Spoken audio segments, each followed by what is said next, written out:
Hey, heads up. We talk about serious, sometimes uncomfortable shit on this podcast. But don't worry, hopefully you're going to laugh your ass off. Coping chaos.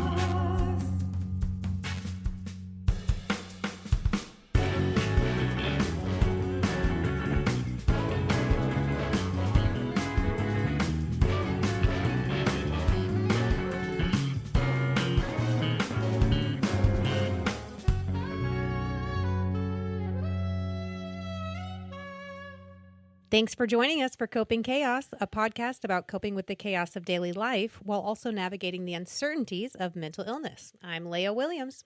And I'm KJ Cervi. We're not medical professionals in any way, but we like to say we're not experts, but experts in our own mental health. And we want to have a conversation with anyone who's been affected by mental illness in any way. All right. Well, it's a beautiful, gloomy Saturday. Nice and rainy, but I like the rain. So We're Northwest people, so Yeah. I like rainy. I'm all gray for guys. it. It's good for the plants, good for me. I love the smell of rain as well. I mean, Yeah. unless you're in Louisiana, and then it just smells like swamp. Ew. I'll tell you from experience, not great. But anyway, tangent. Not on my bucket list. Yeah, no. But New Orleans is beautiful. But good. anyway, today we are talking about guilt and shame. Ooh. Yeah, that's That's the story of my life. yeah, right. We are going to be talking about the differences between the two. I know for myself, I interchanged the two words inaccurately a Yeah, lot. So yeah. this has actually really helped me with my perspective on which word to use that's more accurate because sure. they really are two different things, but they go along with each other. Yeah. So The one's usually there with the other. yeah. So I was looking up the definitions just so it would help us and you all. I looked at the dictionary definition and I wasn't in love with it. So I'm going to say them. And then I did DBT, dialectical behavior therapy, and it covered all this stuff. And so I looked up the definitions there, and that's really what we're talking about. Guilt, the dictionary says, the state of one who has committed an offense, especially consciously, or feelings of deserving blame, especially for imagined offenses or from a sense of inadequacy. You know, that's just kind of Yeah, it's like intellectual, boring. Yeah. In DBT, they say guilt is defined as an emotion that arises when actions violate one's own personal moral code or values, often acting as a healthy signal to repair relationships or take responsibility. It focuses on behavior, I did something wrong, rather than identity, and it's considered functional, unlike shame, which attacks the self. I know that's a lot, but Yeah.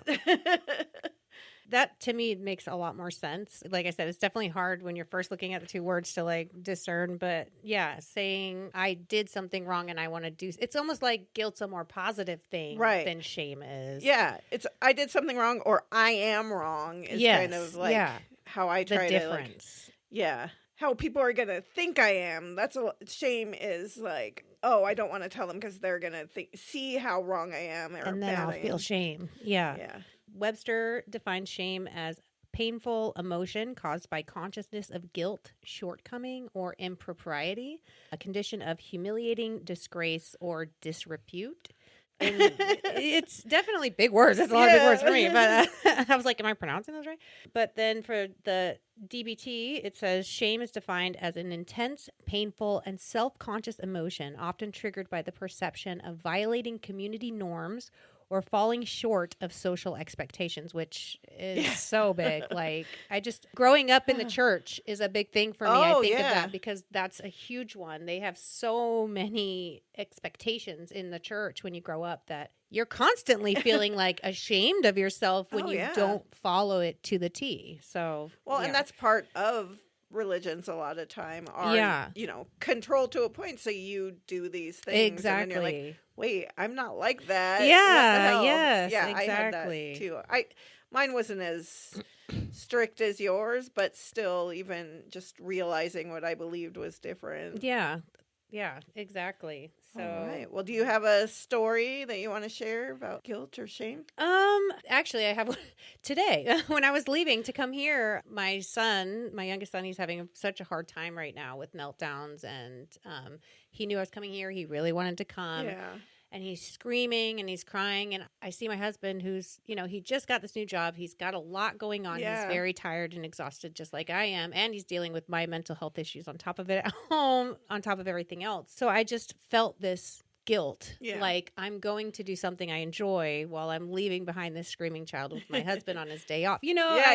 I'm feeling guilt, but I'm telling myself, for you to be a successful mother, you have, and so I'm doing all these things, but that was a big thing for me. I just felt so guilty. I know it's good for my mental health to get away from my kids, to do the things that I feel are cathartic for me to help my mental health. If anything, just to talk about it definitely makes me feel better. That's why I come and do this because I'm like this, I can feel the difference, but I just can't stop it. That guilt that I feel leaving him behind for me is just, I still feel it even right now, Well, one of these days this summer, when you have the extra cousin, you guys will just leave Ryan, and we can just hang out. I don't mind the chaos in my house. Yeah, exactly. That makes me happy. We'll just let him play poker online or something in silence. I don't even know if he wouldn't even know what to do. But yeah, that was just the guilt part because that's what first came to my mind. Yeah. Because at first I'm like, is that shame or guilt? And I'm like, nope, that's guilt. Because now I know because I looked at the definition, so I know now. So, how about for you? Well, I wrote guilt is every day, everything, every moment. It's a constant thing. Yeah, so it's hard to just pick Pinpoint. out.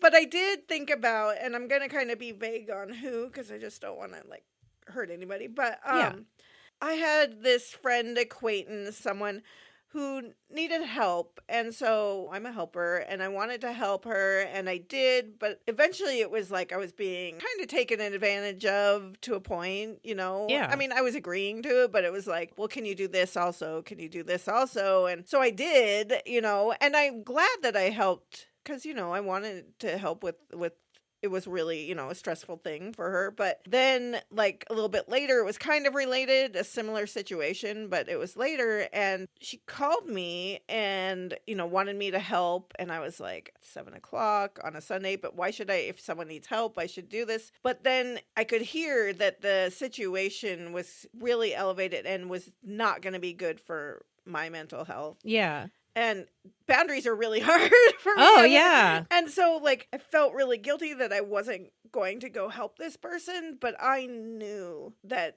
it wasn't a good situation. I had that gut feeling. Yeah, it wasn't conducive to your mental health, and it wouldn't make your life any easier or better in any way. I actually had said yes for a second. I texted back, I'm like, no. I even said, Lucas, doesn't want me to go hurt my mental health more. I mean, I knew he would have said that.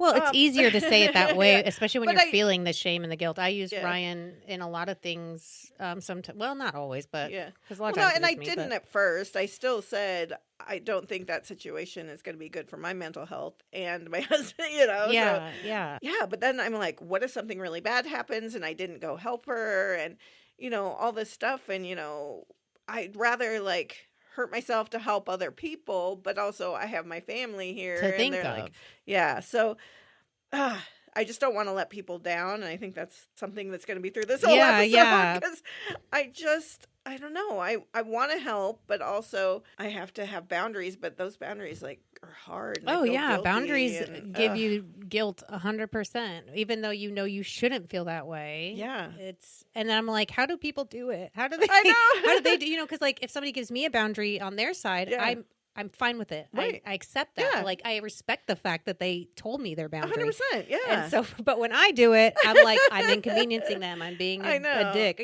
or something. I just feel terrible. So I get that completely. Yeah. It's but it's so should I live with the guilt of this or should I go and, it's a double-edged sword in 100%. A way for you. So yeah, that's hard. Yeah.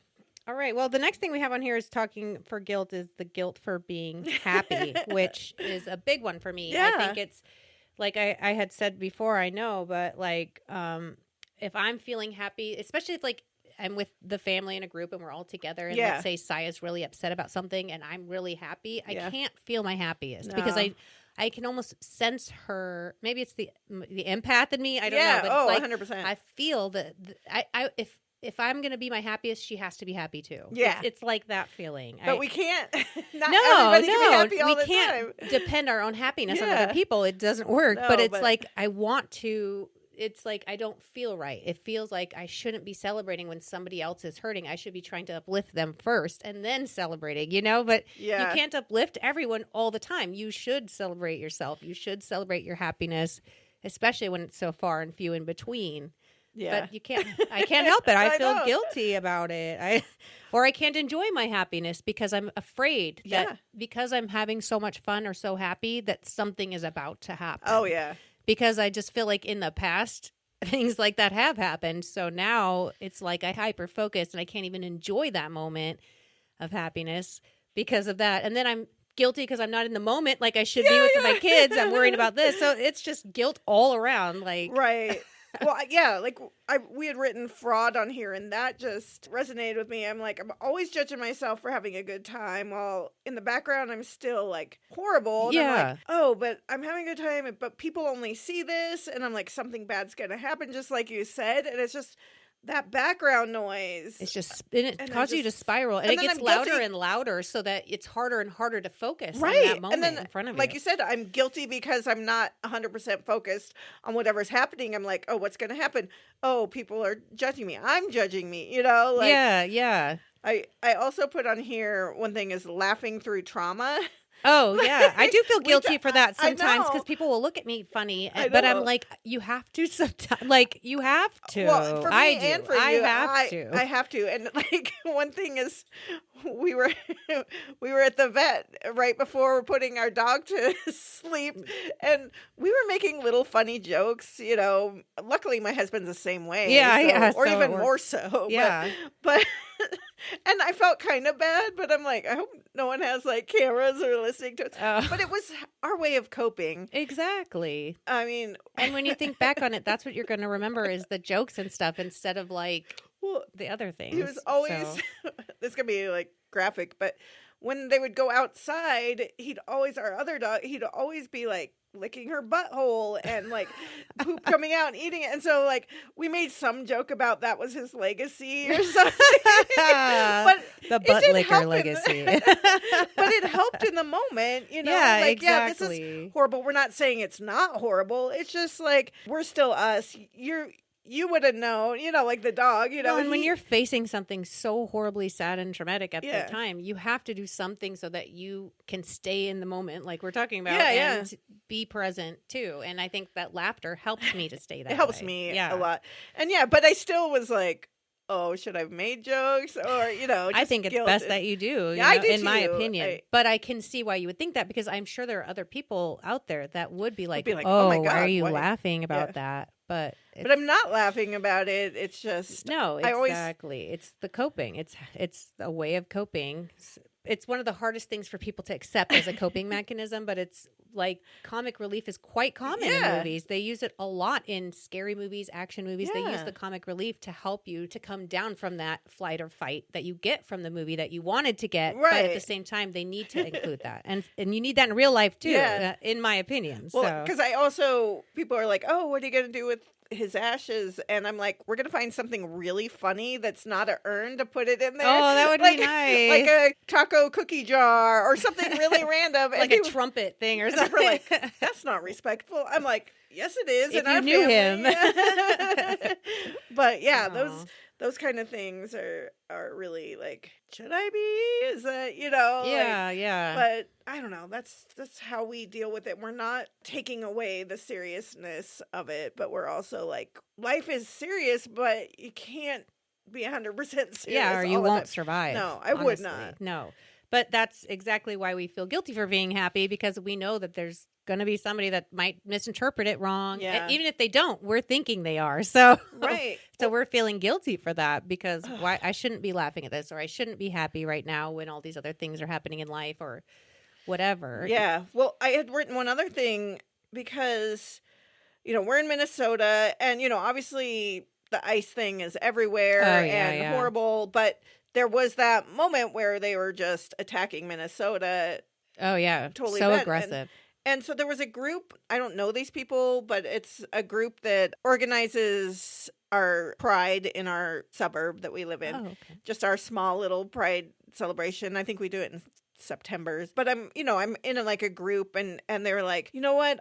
I can't do anything. I can't go to, whatever's happening. I don't have the mental capacity right now. Can we just get together? And I did something I never do. And I'm like, go meet strangers at a brewery. And I'm like, but it felt good to have that camaraderie. There was probably 15 of us, maybe a little more. And, I didn't know these people, but we were, playing games. And so we're like, we're playing games and all this bad shit's happening. But if we let all that bad shit affect us, and most of us were doing what we could. A lot of people were going to rallies, or they were like protecting. They had, I don't know, groups. They're like, they're here. Da, da, da, yeah, whatever. exactly. And I can't do those physical things, but yeah, it was weird because I'm like, look at us. We're like having a good time, but we all needed it because otherwise we were at our individual places just bawling, doom scrolling and feeling scared. Yeah. So yeah, that was a hard one. Like, I'm glad I did that. I went totally out of my comfort zone. But during it, you had that moment of just like, I feel like maybe this is wrong, even though it's not. It's totally not. What everybody needed. Yes. And, but yeah, that's kind of. No, that's good. That's a good one. Next is, we have written survivor style guilt. I don't know if anybody's ever heard of that out there, but survivor style guilt, a lot of people will think of it as like, if there's a school shooting and you survived it and your friend did not, and you feel completely guilty and like, why did I survive? What is it? Maybe I need to do more, or, things like that. But there's also more to it than just that. So, right. I was looking it up because Leia kept saying survivor style guilt, and I knew what she meant, but I'm like, there's gotta be something. And so I looked it up, and I think it was DBT as well, which I love. If you could do DBT, go do it. It's good. It's a lot of work, but it's good. But it's worth it. But they call it functional or existential survivor guilt. And it says it's the internalized feeling of unworthiness, shame, or self-blame for experiencing better life outcomes than friends, families, or peers. And that just stabbed me in the heart. Yeah.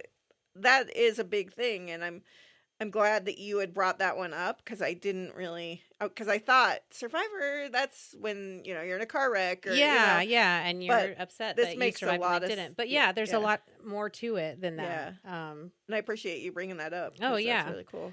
But I know, for like it says on here, other people have it worse, or my trauma wasn't bad enough. Like this, I find myself doing all the time. Oh, because I will hear somebody else's trauma that they've had, and to me, it's like way worse than what I feel like I experienced, even though you can't. No. There's no like level when it comes to trauma. It's not like his is worse than mine and hers is.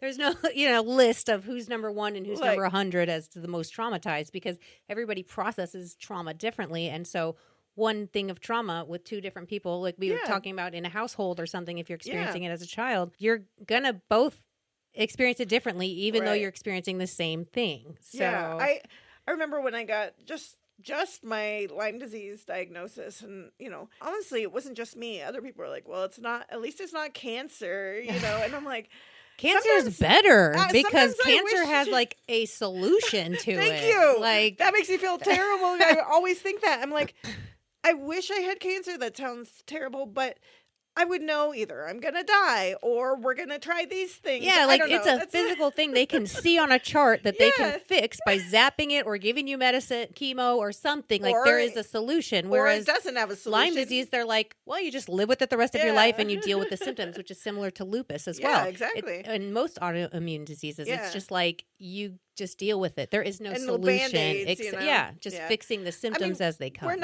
We're not belittling like no, not at all. No, not at all. But I think it's not the struggle as much as it is the solution. Like with cancer, it feels like that's a solution. They know what it is. They have a thing that they can fight for it. And then if they tell you something else, it's like, what do you do? There's and like I said too, we have these steps, or they tell me you're going to die. At least I know. Yeah. I don't know. I know. I've had that thought many times too, and I felt guilty for having it, but it's like, that is exactly it. But that is survivor style guilt as well. Yeah. So, but yeah, like, why am I struggling when others aren't? Yeah. And I say that a lot because, and I know that, like, I have a sibling who she has depression, with things, I want to say who it is, but I don't, but she's gone through a lot. And I see, like, she has depression really badly, and but I see her going and doing so much and, accomplishing so many amazing things. Yeah.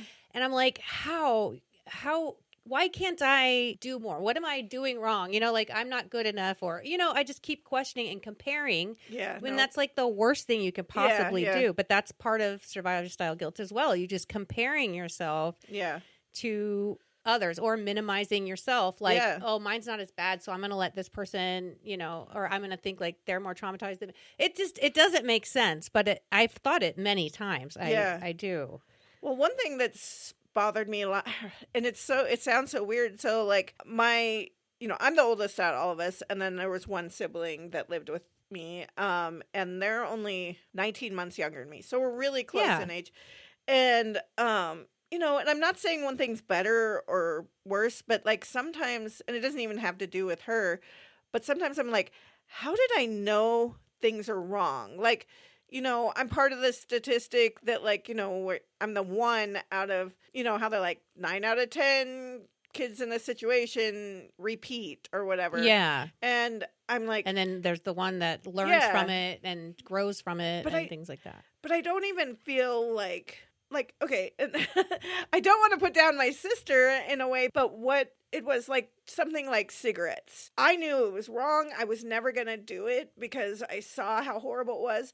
And then she smoked cigarettes. That's not a big deal, but no, but it's one of those like, things. how did I know? How did I get away? Because I could see that no one could stop even when they tried. Yes. And so I'm like, well, I don't want to do that. It wasn't like I'm better than people, but I'm like, that's really hard. I don't want to do that. Right. And at the same time, I'm not saying this is what she was thinking, but she could have been thinking, wow, they look so cool with these cigarettes. They're so grown up that only grown ups get cigarettes. So when I smoke it, I'll look like a grown up. Like, it's all about perspective, but it's like how. And you feel guilty sometimes because you're like, how did I get the more positive almost way in certain aspects? And I'm just, it's hard because I'm not saying that I'm better, but I just have a totally different experience. And I'm like, and little things like that I didn't do, that she did. And I wish I could have, like, because she was like in 5th grade when she started smoking. And, so I was in 7th or 8th grade, and I'm like, oh, I knew it was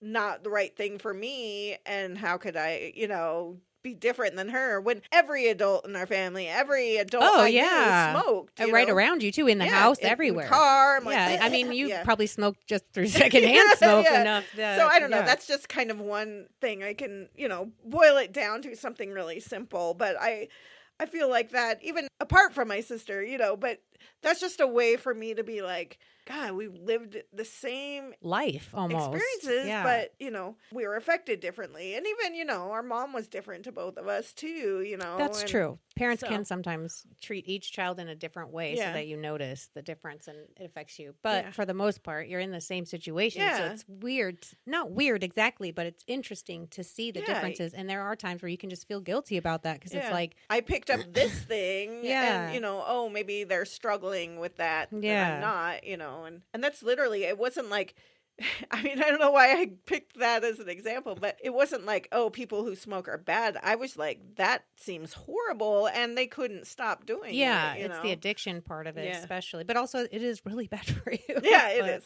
And I smoked, so I know. And I smoke marijuana right now, but I used to smoke cigarettes. Yeah, that's just kind of an example of the survivor style. But, like, I do that all the time. But the nice thing is that goes really well into the guilt about past selves, because that's exactly what we're talking about. Is like thinking about things we did in the past and why we didn't react in the way we wanted to, and just decisions that we made in the past that affected us, that even now have affected us, that we feel we wish we had done differently, and most people think about it for a second and move on, whereas we will ruminate, and like we've said many times, 3:00 in the morning, we're ruminating for hours over these things you can't change. that it's almost a waste of time to do it because it brings you down, but you can't stop yourself. Your mental health is just your anxiety, whatever it is, it's just flashing it back to you at the worst possible time. So, yeah, well, it was funny when I read that and I kind of like had to bounce it off of you. Like, what do you know? And then I'm like, I don't know if I can think of anything. And then I wrote like 3 things really quick. So I don't know. I guess I'll start. Like, one thing that came to mind, and it's funny, like 2 of these are like things ended up being the right thing, but still I feel guilty. Like, I got married when I was 21, and that's young. Really young. My daughter's 21, and I'm like, holy crap. And so yeah, I got married at 21. It was funny. Once we got married, it was pretty quick over. Like, we'd been together for a while, but our actual divorce didn't happen for a long time. But like the paperwork stuff. Oh yeah. But you know, I dated other people the whole time we were married, you know, like to a point he knew, and I tried, you know, not to, but I was just starting to realize the psychology part, that all these people that were, you know, that abandoned me or, you know, neglected me, I just need anybody who will show me that. Yeah, and, to show me some kind of physical and sex, you know, that's love. Yeah, you know, because 21. that's what you would think. And so, you know, I feel terrible about that. I feel so much guilt. And, you know, like I said, I've been married to Lucas for 19 years. We're amazingly happy. Nathan's married to another Kelly, which is hilarious. Yeah, that is funny. They've been together, you know, since like a little bit after we got divorced. So, and they have awesome kids. We have, you know, so it all ended up the way it was supposed to. It was meant to be. But yeah, I feel really like, and again, 21, brain is not developed. No, so, not at all. That's really young to be married. But I just now I still think about it all the time. I'm like, oh, I was, you know, just cheating here and there, everywhere, you know, like it's funny. I listen to these episodes and I say it's funny about everything. Oh, it's not really funny. Lucas said I said it 3 times in one sentence. No. Well, I say crazy all the time. So, but yeah. So like when Lucas and I got together, he went to school with me, and there were multiple people I was cheating with just at school in our program, you know, not Lucas, but but he knew all that. Everybody knew. It wasn't like I was sneaking around. Yeah, you were blatantly doing. I wasn't trying to sneak around. Yeah, but which is also weird. But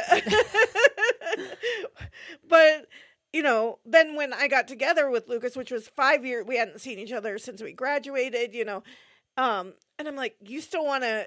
Because we got married 6 months after we started dating, and so I'm like, but you know all that happened in the past. You know what I was like, and you know what makes you know. And he's like, I don't know, just know, you know, or and I haven't cheated in 19 years. But, yeah, what kind of past self? Well, I guess I was thinking a lot about this, and I feel like the one that stuck out the most was when I had joined the military. I was 19. No, I was 18, 17, almost 18. Oh, wow, yeah. And I had to get permission actually to join, but I was just out of high school, and that was just after Connie and the whole thing with Connie and everything. But and I can't remember exactly, but I had to leave my dog behind, Grayson, who I loved. I had brought him up from a puppy. I trained him. I brushed him every day. And then while I was in basic training, my parents split up. And my ex-stepdad took the dog because my mom didn't want it. She didn't want him from the beginning that she got him, really. That's why I took him, was taking care of him. But I just remember feeling such guilt for leaving him behind because a few months after that, he was poisoned to death by my stepdad. When he went on vacation, his neighbors had poisoned him with snail bait or something like that. We don't know the true circumstances. My ex-stepdad said it was on purpose, but that he couldn't prove it and all these things. But I still even now feel guilt that even though I know joining the military was something that I needed for the progression of my life, and a lot of even though I did have a lot of trauma in the military, it still opened up certain things for me that I wouldn't change it. But I have guilt. I feel like I didn't take care of this dog the way I should have. I left him behind with people that I didn't trust my stepdad to take good care of him. So I wish that there's nothing I could have done, but I still feel that guilt, that like maybe I shouldn't have joined. Maybe I should have kept the dog. Even now, and it's like, no, because you wouldn't have, because I met my daughter's father when I was in the military. So, like, I wouldn't have her, so it's just so many things. But yeah, I feel guilty a lot still from that situation because I loved that dog. He got me through so much mentally when I was a teenager. So, like, I'd be bawling, crying, just holding on to him outside, and he would just sit there and just let me cry. I just feel so much guilt, like I did something wrong. I felt something similar, like, again, everything turned out the way it was supposed to. Yeah. But I was like, I'm not going to be like my mom. I'm going to not have a bunch of divorces and things like that. And even though I didn't get married to Zayden's biological dad, I had already had a divorce, and then I wasn't married, but like I just felt so bad once it was just me and Zayden. I was a single mom, and I'm like, oh, I couldn't do that for you. And again, it's the right thing. Shortly after that, Lucas and I got together and we have our family, but I don't know. I think it was because of me, because I was like, my mom's a bad person, so everything she did was bad. Yeah, and so if you can even one thing feel like you did in common, even though then it makes you feel divorce bad. Or you can't realizing the person isn't the right good person for you. to be with. Yeah, that's actually healthier to separate, but you don't think still of that young. in that way. I was 24 when I had her, so still pretty young, and so I know now, but I still and I know it was the right decision, but I remember back then. I don't think I feel as guilty about that one now, but because I know that we turned out our family was the right family for us, but I had that because I'm like, oh, I'm going to be like my mom because I've had multiple guys, and multiple relationships. And you're like, and I don't want that. Well, especially because you were on the side where you saw all the weird men coming in your house constantly, and you had to deal with the weird men that I can't even imagine the things you dealt with that stuff. But yeah. Yeah. Oh, it's rough. No, yeah. Goodness. All right. Well, we have, so this is part 1. I don't know if we mentioned that at the beginning. Oh, yeah. This is a two-parter because there's so much to say about this. Yeah, we might have said it. I don't know. I'll see when I edit. Yeah.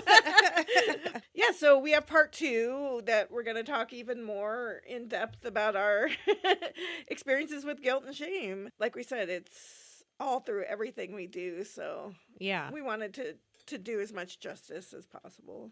Exactly.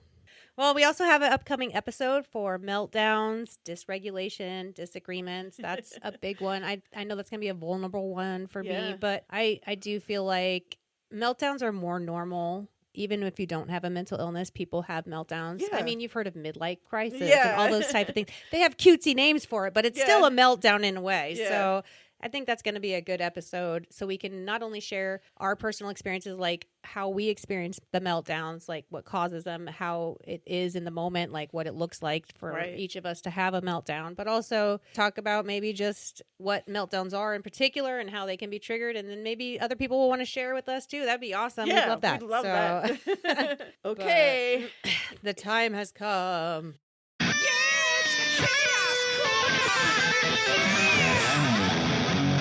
Well, I'll let you go first if that's okay. Yeah, so this is so weird. I think I told on the podcast that we got a no soliciting sign because we're old grumpy people. But the other day, my husband wasn't here and I was here, and I know my friend that's staying with us, she was here, but she's always like, anybody knocks, I'm not doing anything, I'm staying in my room. And I kind of do that too, except for I was sitting right next to the window. Oh. And this guy comes running up the driveway and knocks, boom, boom, boom, boom. And I thought, well, we have the no soliciting sign. Maybe it's a neighbor. There's something. An emergency or something. That's the only reason I answered it. And I answered it, and he's some freaking fiber network guy. Lord. And I'm not, Lucas, like another day after that, Lucas is like, do you know this is illegal? Blah, blah, blah. I can't do that shit. And I'm like, so I'm just trying to be polite. He's telling me all this stuff. All your neighbors are getting this and they're getting better, blah, blah, blah. I don't know.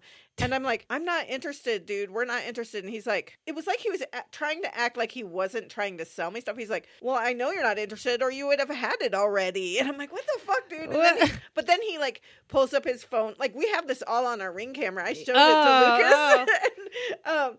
And he's like pulling up his phone. This is how much you would save, or this is how much it costs, and blah, blah, blah.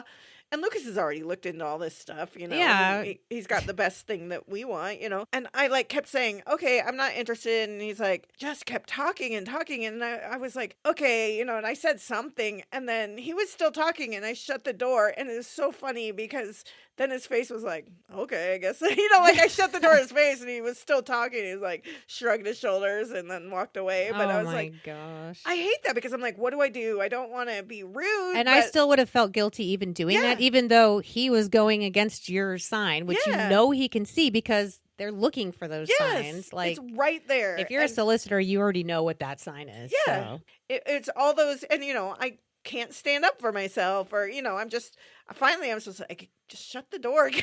Well, that's the only way you can. Yeah, so it was stressful. I just out of nowhere, I'm doing something calm on my own on the couch, and then all this. But like, if it was a neighbor, I would have been ready to whatever we needed to do. But, yeah. Well, that's so funny because that reminds me of a Chaos Corner story I was going to do another time, but I'm going to do it today because it goes along with that, actually. Sorry, I'm not trying to jump ahead, but I thought, this is so funny because this made me think of recently I bought a new phone from Walmart, and so I went with Ryan to Walmart. Yeah. So we already know what phone we want. We already have a plan, but you know how those people are. And so I get there, and this guy walks up to me, and he's asking what phone I'm looking for. And then, we show him, and he's going to go get it. But then he just starts going off about oh, you should get Verizon because there are all these things. He's pushing Verizon on us, trying to push Verizon. And then during it, Ryan's like, no.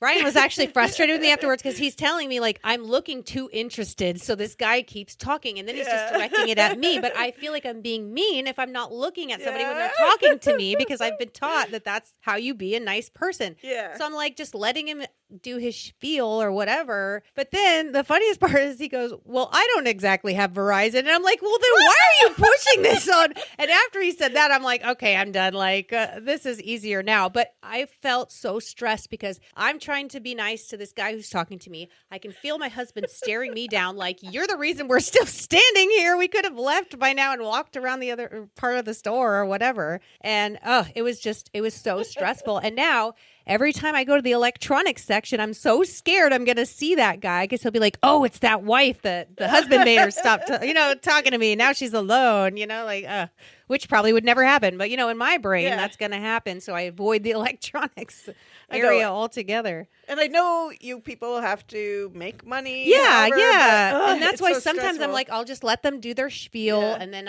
I'll say yes or no. But like Ryan is a person that's like, no, I don't have time for this. I'm doing other things. I don't want to hear this. And he's always telling me, I know it's hard, but you got to stand your ground. You got to say no. And, because you only have a certain amount of energy, He's like, you explained this already to me, So I'm like, you're right. But it was just so stressful because I'm feeling the pressure from him. Like, we need to go. I'm feeling the pressure from this other guy because he's trying to do what his job is, but at the same time, it's like so predatory that it's meant for people like me to, it's the same with those mall kiosks.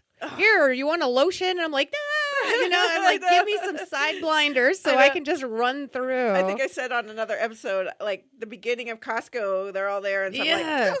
Yes. I hate it. But that I'm grateful that you brought that up so that I could remember that story because that was one for sure, and that goes well with guilt because I was just feeling guilty on two different ends. Like, well, we want to hear all from you. Yes, tell us if you have something similar, guilt.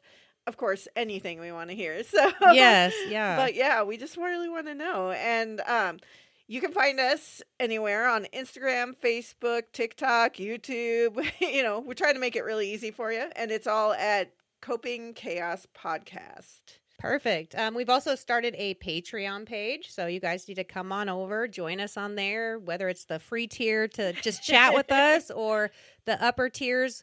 I think the top tier is the $6 tier. Yep. So, and that one's got some really juicy stuff. Lots of different things from us, whether it's our escapades that we go on at the thrift store or the stuff escapades KJ's going on as they get all of their stuff done. Yeah. Stuff we cut out of the real episode. Yes, because we talk a lot.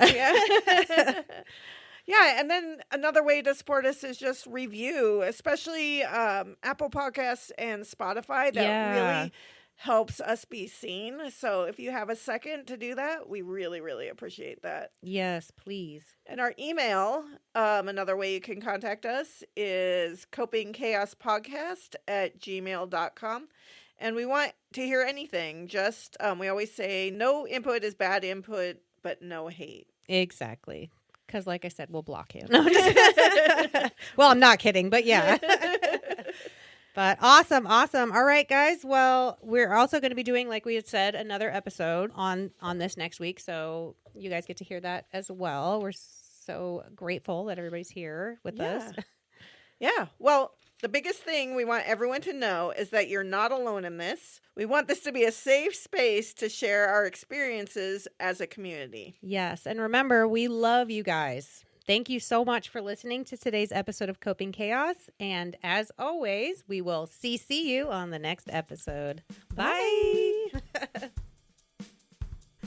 Coping Chaos is hosted and produced by KJ Cervi and Leia Williams. Audio mixed and edited by KJ Cervi. Our theme song is by Lucas Cervi and Leia Williams. Artwork is created by Lucas Cervi. You can now follow Coping Chaos on Instagram, Facebook, YouTube, and TikTok at Coping Chaos Podcast. We have also started a Patreon at Coping Chaos Podcast, where you can help support us and have access to exclusive content. Please feel free to rate and review wherever you stream. Send us your questions, stories, and Chaos Corner moments to copingchaospodcast@gmail.com.